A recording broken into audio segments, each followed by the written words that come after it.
Ma'am, I don't care what you are. This is a crime scene. Please back off.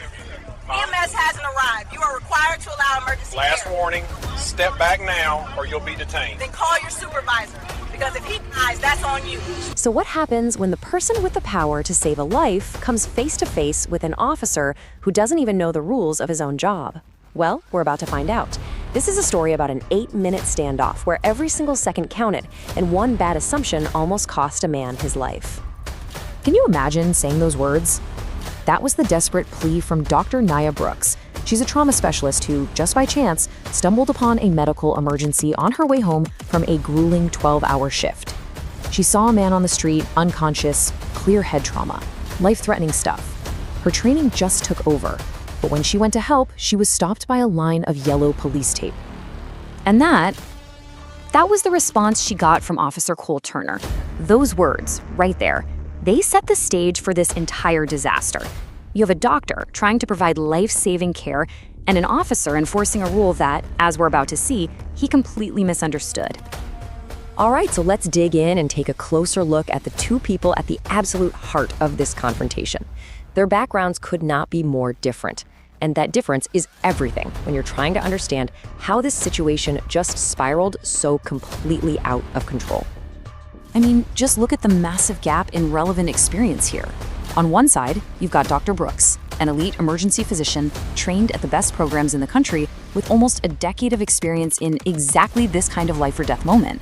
And on the other side, you have Officer Turner, 4 years on the job, operating on what he thought the rules were, not what was actually written down in his own policy manual. The whole critical part of this encounter, the part that mattered, it all happened in just 8 minutes. 8. So let's break it down minute by minute and see exactly how a medical emergency turned into a doctor being put in handcuffs. The whole thing escalated terrifyingly fast. Dr. Brooks shows up, instantly knows how bad this is, but Officer Turner just blocks her. The victim's condition gets worse. His breathing gets shallow. Dr. Brooks, thinking fast, calls 911 herself to upgrade the response and starts recording on her phone. But by minute 7, it's a full-blown crisis. The man is choking on his own blood. He's seizing. And when Dr. Brooks tries to push past to save him, Officer Turner arrests her. And this is the moment that's just unbelievable.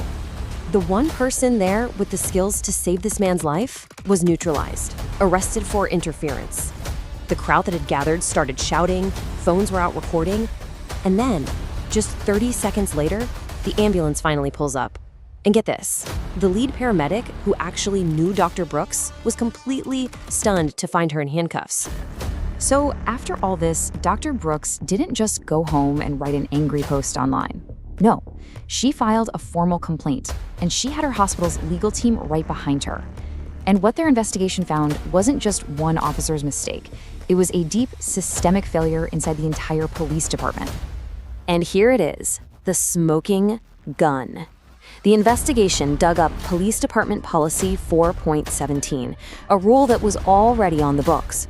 It says, plain as day, that saving a life is the #1 priority, and that qualified doctors like Nia Brooks should be allowed to help. So Officer Turner didn't just make a bad call, he directly violated his own department's written policy.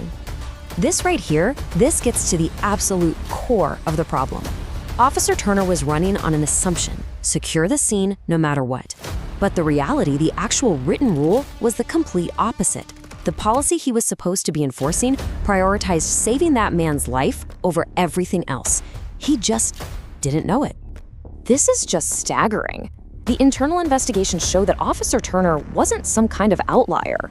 When they randomly tested other officers, over 60% of them had no idea this critical policy even existed. The department had the right rule on paper, but they had completely failed to train their officers on it. It was a total systemic breakdown. Okay, so you can't have an error this big, caught on camera, in direct violation of policy, without some pretty serious consequences. And this time, there were. Not just for the officer, but for the city and for how the whole department operated from then on. For Officer Cole Turner, the fallout was swift and it was severe.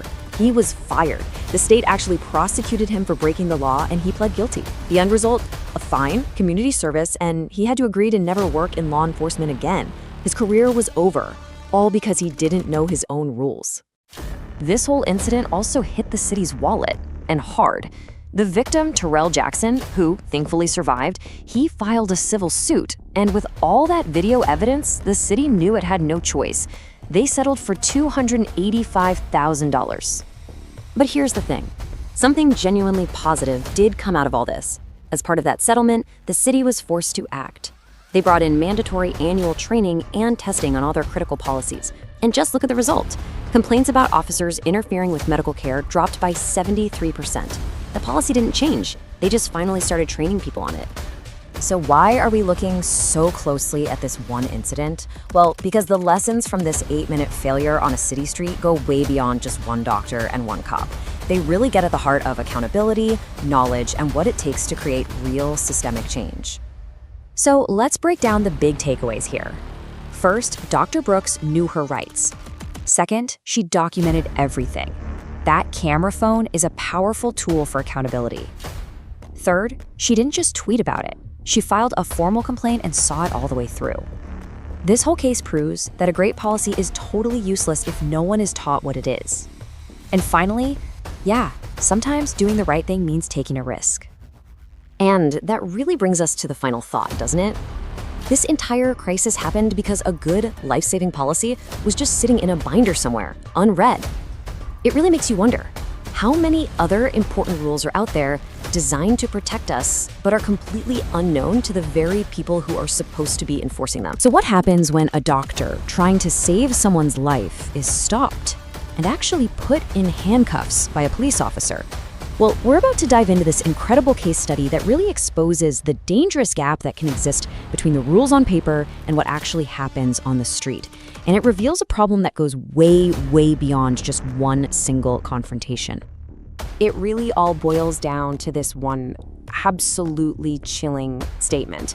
It was spoken by an emergency room doctor, Dr. Nia Brooks, to the police officer who had just handcuffed her for trying to save a man's life. You know, this isn't just a quote, it's the spark that lit the fuse on an entire investigation. All right, section 1, a life on the line. So let's set the scene. It all starts on a pretty chaotic street. Dr. Nia Brooks, she's an emergency physician, is just driving home. She sees the aftermath of an assault, pulls over to help, and finds a man, Terrell Jackson, who's critically injured and is literally choking on his own blood. Her medical training just kicks in instantly. What happens next just escalates so fast, it's unbelievable. Dr. Brooks, with her ID out, tries to give medical aid. But Officer Cole Turner physically blocks her way, saying he has to preserve the crime scene. Dr. Brooks is pleading with him, telling him this man is dying, seconds matter. When she tries to get past him anyway, Officer Turner arrests her, puts her in handcuffs. All while Terrell Jackson's life is just hanging in the balance. But here's where the story takes a really critical turn. Dr. Brooks, even in all that chaos, had the presence of mind to document everything.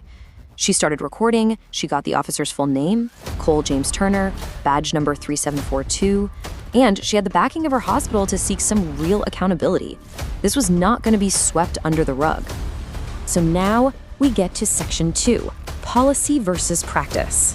Because armed with that video evidence, Dr. Brooks went straight to her hospital's legal team, and they immediately filed a formal complaint. The whole conflict was about to move from the street right into the system. And this is the big question, right? Officer Turner claimed he was just following protocol, preserve the crime scene, wait for the paramedics. I mean, on the surface, that sounds kind of reasonable. But was it actually the rule? This is where the whole thing just blows wide open. The hospital's lawyers pulled the police department's own policy manual, and there it was, plain as day, in black and white, Policy 4.17.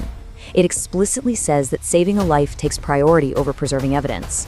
So Officer Turner wasn't following protocol, he was actually violating his own department's written rules.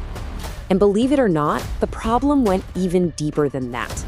It wasn't just an internal policy violation. What the officer did was also illegal under state law. Think about that. He had committed the very type of crime he was supposed to prevent, all because he apparently didn't even know the rules of his own job. Okay, section 3, a reckoning. With such clear-cut evidence of a policy violation and, a literal crime, the consequences started coming, and they came fast. The complaint triggered an internal affairs investigation, and it was led by Officer Turner's own supervisor, Lieutenant Patricia Reeves. During that internal affairs interview, when he was confronted with his own department's policy manual and his own body camera footage, Officer Turner pretty much admitted it. He didn't remember the policy because, as his supervisor put it so perfectly, he likely never really knew it to begin with. He was just acting on an assumption, not on actual training. And the accountability here was comprehensive. I mean, look at this. Turner was fired. The state attorney general prosecuted him. He pled guilty to a misdemeanor, got community service, and agreed to never work as a police officer ever again. His career was completely over. And the accountability didn't stop with just the officer. The victim, Terrell Jackson, he filed a civil suit against the city. And rather than risk going to trial with that damning video evidence, the city decided to settle, paying out $285,000 for the delay in medical care its officer had caused. So that brings us to Section 4. Was this one officer, or was it the system?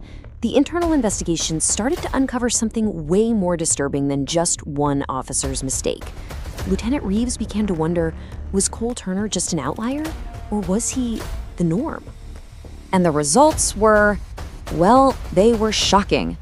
When investigators started randomly quizzing other officers on this critical, life-saving policy, they found that over 60% of them either didn't know it existed or couldn't explain it correctly. This wasn't a case of one bad apple. This was a systemic failure of training and enforcement. And that right there, that was the root cause of the whole failure. See, the department had excellent, well-written policies. Problem? Those policies were just sitting in binders, collecting dust. Officers learned them once at the academy, and then they were never trained or tested on them again. The department's culture was being driven by assumption, not by its own rulebook. Which brings us to our final section, the ripple effect.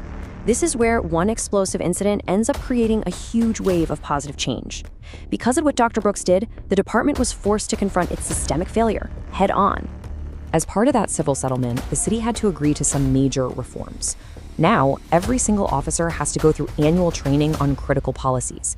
They have to pass a test to prove they actually know the rules, and supervisors are required to review these policies all the time at roll call.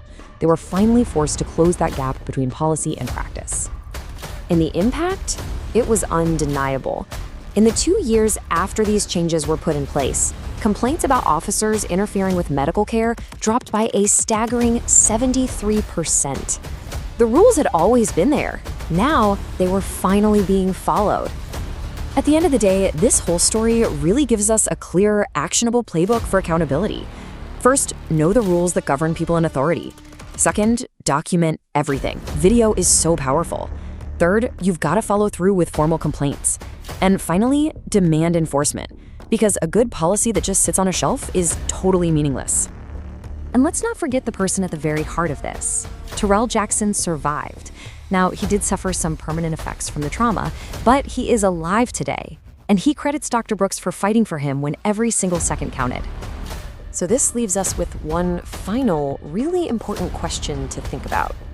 This one case exposed a single broken policy in one police department. But how many other good, life-saving rules are just sitting in binders right now, unread and unenforced, just waiting for the next crisis to bring them to life?